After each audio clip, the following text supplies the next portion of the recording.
प्राचीन इतिहास चैनल में आप सभी का स्वागत है। कार्तिक पूर्णिमा की कथा। हिंदू धर्म शास्त्र में कार्तिक पूर्णिमा की बहुत महिमा बताई गई है। पौराणिक मान्यताओं के अनुसार स्वर्ग से धरती पर देवता आकर कार्तिक पूर्णिमा के दिन देव दिवाली मनाते हैं। यह भी मान्यता है कि कार्तिक पूर्णिमा के दिन पवित्र नदी में स्नान करने से सारे पाप नष्ट हो जाते हैं और मनुष्य के चित्त की शुद्धि होती है।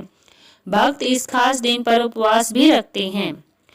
पौराणिक कथाओं के मुताबिक कार्तिक पूर्णिमा का दिन धार्मिक के साथ ही आध्यात्मिक रूप से भी काफी महत्वपूर्ण है। इस मौके पर देवी देवताओं को खुश किया जाता है, इसलिए इस दिन लोग पवित्र गंगा में डुबकी लगाते हैं और दान दक्षिणा कर पुण्य कमाते हैं। कार्तिक स्नान करने और भगवान विष्णु और महालक्ष्मी का पूजन करने से भक्तों को अपार सौभाग्य की प्राप्ति होती है। तो आइए सुनते हैं कार्तिक पूर्णिमा की कथा। पौराणिक कथाओं के अनुसार दैत्य तारकासुर के 3 पुत्र थे, तारकाक्ष, कमलाक्ष और विद्युन्माली। जब भगवान शिव के पुत्र कार्तिकेय ने तारकासुर का वध कर दिया तो उसके पुत्रों को बहुत दुख हुआ।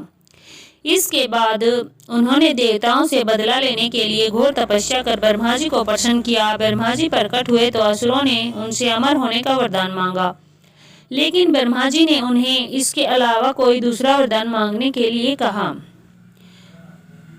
तब उन तीनों ने ब्रह्मा जी से कहा कि आप हमारे लिए 3 नगरों का निर्माण करवाएं। हम इन नगरों में बैठकर सारी पृथ्वी पर आकाश मार्ग से घूमते रहें। 1000 साल बाद हम एक जगह मिलें। उस समय जब हमारे तीनों पुर मिलकर एक हो जाएं, तो जो देवता उन्हें एक ही बाण से नष्ट कर सकें, वही हमारी मृत्यु की वजह हो। ब्रह्मा जी ने उन्हें यह वरदान दे दिया। ब्रह्मा जी का वरदान पाकर तारकाक्ष, कमलाक्ष व विद्युन्माली बहुत प्रसन्न हुए। ब्रह्मा जी के कहने पर मैदानव ने उनके लिए 3 नगरों का निर्माण किया। उनमें से एक नगर सोने का, एक चांदी का, एक नगर लोहे का था। सोने का नगर तारकाक्ष का था, चांदी का कमलाक्ष का व लोहे का विद्युन्माली का। अपने पराक्रम से इन तीनों असुरों ने तीनों लोकों पर अधिकार कर लिया।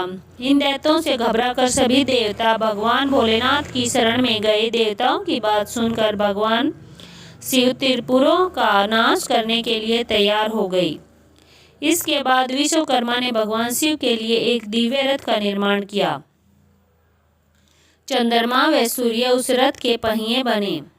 इंद्र, वरुण, यम और कुबेर इस रथ के घोड़े बने। हिमालय धनुष बने और शेषनाग, प्रचंडा स्वयं भगवान विष्णु बाण तथा अग्निदेव उसकी नोक बने।